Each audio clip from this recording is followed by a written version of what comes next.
Meenakshi YouTube channel చూస్తున్న వారందరికీ ధన్యవాదములు. నమస్తే.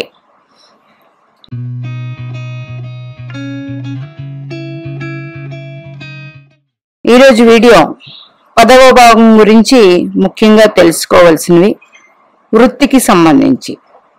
జాతక చక్రంలో దశమ స్థానం వృత్తి మన వృత్తిని చూపిస్తుంది.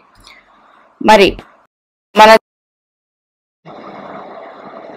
ముఖ్యంగా వృత్తి గురించి తెలుసుకోవాలి అంటే మీ జాతక చక్రంలో దశమ స్థానంలో ఏదైనా గ్రహాలు ఉన్నాయా చూడండి. దశమ స్థానంలో ఏదైనా గ్రహాలు ఉంటే ఆ గ్రహాల కారకత్వాలు బట్టి మీరు ఉద్యోగం చేస్తారనేది ఉంటుంది. రవిగ్రహం ఉంటే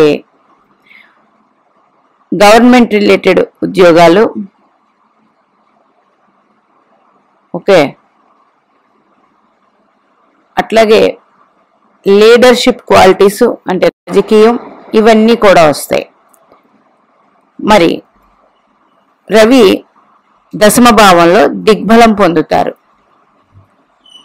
గ్రహాలకి దిగ్బలాలు ఉన్నాయి.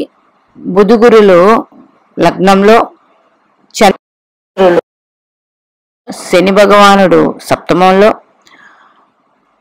రవిగ్రహం గ్రహం దశమంలో దిగ్బలం పొందుతారు. ఇది డైరెక్ట్ పాయింట్. చంద్రుడు ఉన్నట్టే పబ్లిక్ రిలేటెడ్వి ఉద్యోగాలు చేయడం, సోషల్ యాక్టివిటీస్, అట్లాగే డివైన్ అంటే ఆధ్యాత్మికత, ఇవన్నీ ఉంటాయి. కుజగ్రహం వచ్చారనుకోండి, ఆటల ద్వారా, కన్స్ట్రక్షన్స్ ద్వారా, డాక్టర్స్లో సర్జన్స్, మిలిటరీకి సంబంధించి ఇట్లాంటివి ఉంటాయి. అట్లాగే పోలీస్, ఇవన్నీ కూడా.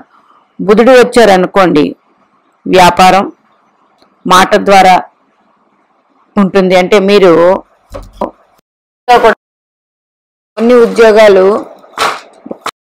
అనుకో, ఓన్లీ హ్యాండ్తోనే పని, బ్రెయిన్తో పని.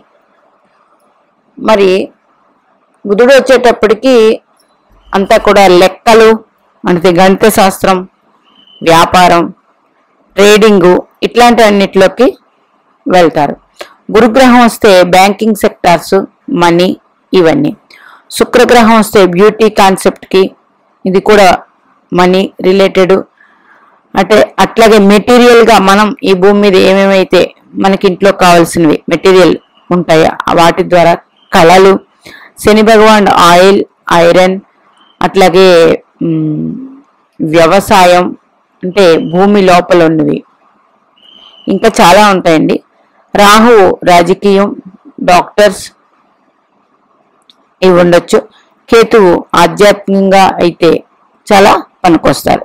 ఒకవేళ మీకు దశమ స్థానంలో గ్రహాలుండి మీరు ఇక్కడ చెప్పినట్టు మాకు లేవండి అని అంటారు, లేకపోతే మీ దశమాధిపతి నవాంశలో ఏ నవాంశ పొందారో చూడండి. మీ దశమాధిపతి ఎవరో అవుతారు కదా. మేషలగ్నం అంటే శని భగవానుడు, వృషభం అయినా శని భగవానుడే, మిథునం గురుగ్రహం వస్తారు, కర్కాటకం సింహం, కన్య, తుల, వృశ్చికం, ధనుసు, మకరం, కుంభం, మీనం, మేషం కుజగ్రహం వస్తారు. సింహలగ్నం సింహం, కన్య, తుల, వృశ్చికం, ధనుసు, మకరం, కుంభం, మీనం, మేషం, వృషభం. శుక్రగ్రహం వస్తారు. కన్య మళ్ళీ గురుగ్రహం వస్తుంది. కన్య, తుల, వృశ్చికం, ధనుసు, మకరం, కుంభం, మీనం, మేషం, వృషభం, మిథునం, బుధుడే వస్తారు. తుల చంద్రుడు వస్తారు. వృశ్చికం రవి వస్తారు. ధనస్సు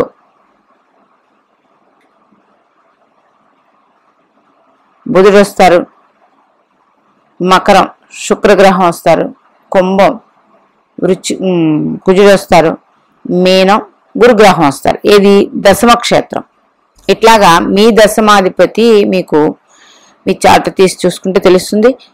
ఏదో ఒక గ్రహం ఉంటారు, ఆయన మీకు క్లారిటీ లేదు మేము చేసే ఉద్యోగంలో అన్నప్పుడు మీ దశమాధిపతి ఏ నవాంశ పొందారో అంటే మీ దశమాధిపతి నవాంశ చక్రంలో ఏ రాశిలో ఉన్నారో చూడండి.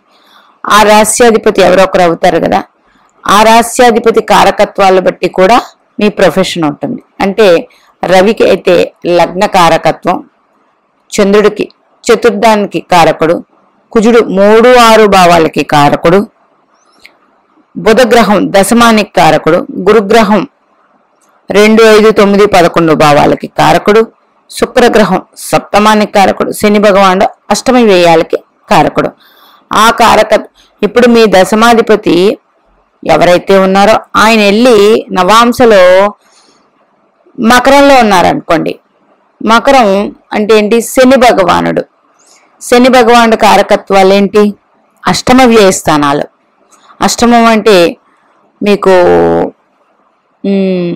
LIC ఇట్లాంటివన్నీ వస్తాయి, రహస్యంగా చేసేవి ఇవన్నీ కూడా. వ్యయస్థానం అంటే మీకు ఫారెన్ కంట్రీస్, ఫారెన్ రిలేటెడ్ వాటి ద్వారా ఇట్లాంటివి వస్తాయి కారకత్వాలు బట్టి. ఇప్పుడు మీ దశమాధిపతి వెళ్ళి మిథున కన్యలో ఉన్నారనుకోండి. మిథున కన్యలు అంటే బుధుడు కారకత్వం. బుధుడు కారకత్వాలు ఏంటి? వ్యాపారం, అట్లాగే గణిత శాస్త్రం, అట్లాగే మాట ద్వారా సంపాదించడం, ఇట్లాంటివి వస్తాయి. బుధుడి కారకత్వం. బుధుడు అంటేనే వ్యాపారం, వృత్తి. అట్లాగే మీ దశమాధిపతి వెళ్ళి గురు రాశులు అంటే ధనస్సు మీనాల్లో ఉన్నారు. ధనస్సు మీనాల్లో ఉన్నారు అంటే గురుడు కారకత్వాలు ఏంటి?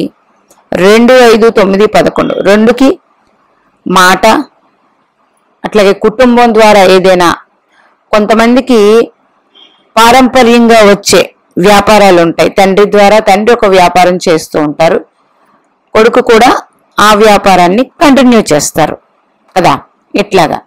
మరి పంచమం కారకత్వం ఏంటి?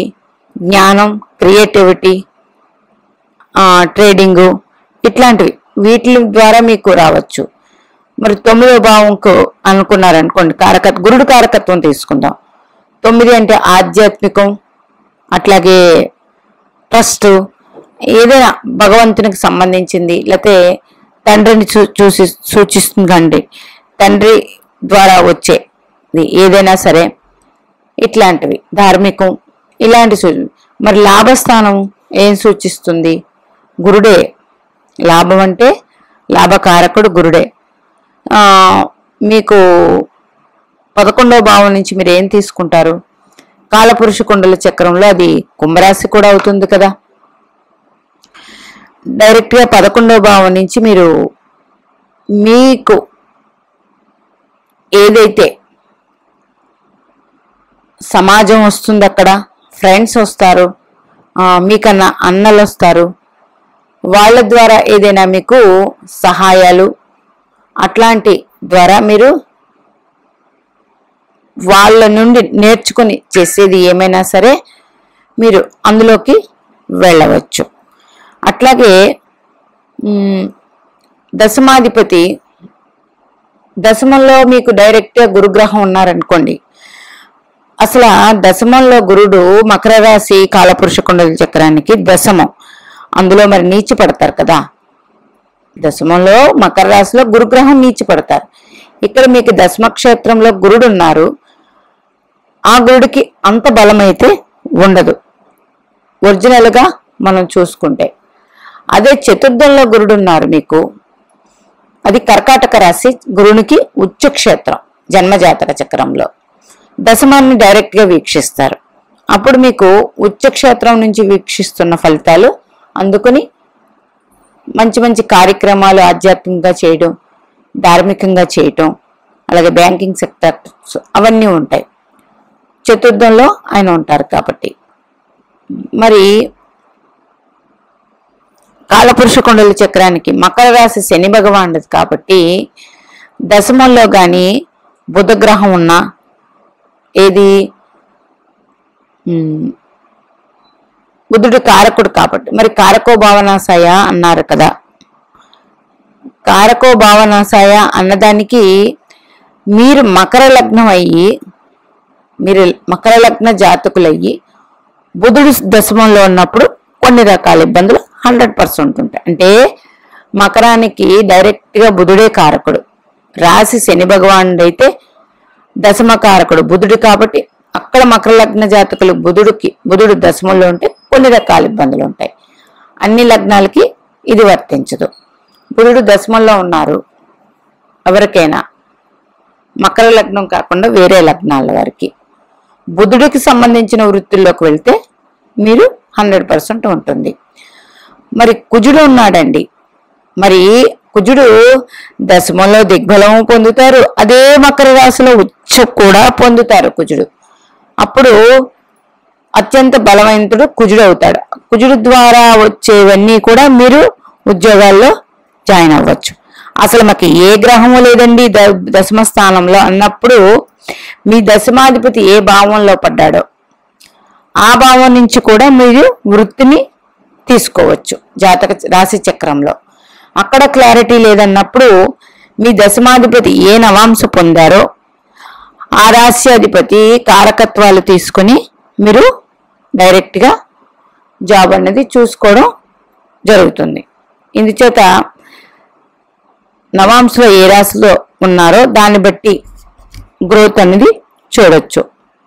మరి 10th లో ఏ గ్రహాలు లేనప్పుడు ఇది మీ దశమాధిపతి నవాంశలో ఎక్కడ ఉన్నారు, ఆ రాశి ఎవరు, ఆ రాశ్యాధిపతి ఏ గ్రహం అయింది, ఆయన కారకత్వాలు వెళ్ళి మీ దశమాధిపతి వెళ్ళి నవాంశలో మకర రాశిలో ఉన్నారనుకోండి, అది శని భగవానుడిది వస్తుంది. శని భగవాన్ కారకత్వాలు ఏంటి, అష్టమ వ్యయాలు.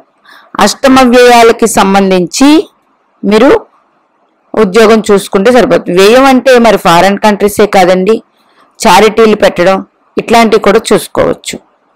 అది అష్టమం అంటే డాక్టర్సు, సర్జన్సు, అట్లాగే మీకు ఇందాక చెప్పినట్టు ఇన్సూరెన్స్ సెక్టర్స్, మెయిన్గా ఇన్సూరెన్స్ వస్తుంది, ఇట్లాంటివి కూడా సూచిస్తుంది. ఇలా తీసుకోండి. అందుకని ఏదైనా గ్రహం ఉంటే ఆ గ్రహంకి కారకాలకు సంబంధించి మీకు ఉద్యోగాలు వస్తాయి. మాకు ఏ గ్రహం లేదండి, దశమాధిపతి రాశి చక్రంలో ఫలానా భావంలో ఉన్నారు, దశమాధిపతి వెళ్ళి తృతీయంలో ఉన్నారనుకోండి, మీ దశమాధిపతి తృతీయం అంటే ఏంటి, కమ్యూనికేషన్ సెక్టర్స్, అట్లాగే ఉపన్యాసాలు ఇవ్వడం, ప్రసంగాలు ఇవ్వడం, అట్లాగే షార్ట్ ట్రావెలింగ్ చేస్తూ వ్యాపారాలు చేసుకోవడం, ఇవన్నీ వస్తాయి.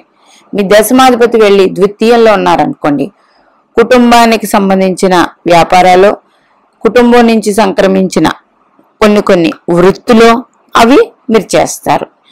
మీ దశమాధిపతి వెళ్ళి లగ్నంలో ఉన్నారనుకోండి, లగ్నం అంటే ఏంటి, తనుభావం.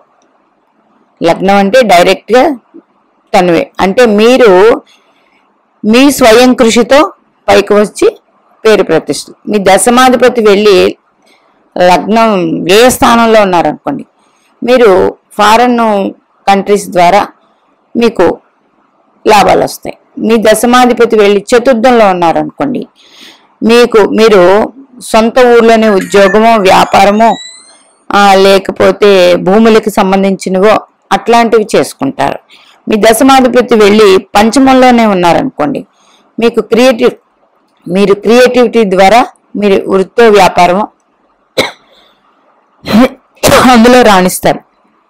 మాకు ఇలా మీరు చెప్పినట్లేదండి అన్నప్పుడు దశమంలో ఏదైనా గ్రహాలు ఉంటే దాని ద్వారా, అది లేదండి క్లారిటీయే లేదు, మీ దశమాధిపతి ఏ నవాంశ పొందారో డైరెక్ట్గా ఆ నవాంశ అధిపతి కారకత్వాలు మీకు 100% వచ్చి తీరుతాయి.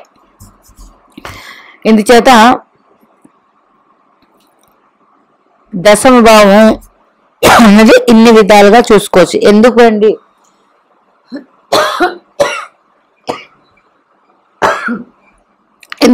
అంటే వృత్తి వ్యాపారము అంటే మనం చేసే జాబు వ్యాపారము అనేది ఎన్ని రకాలుగా ఉంటుందండి.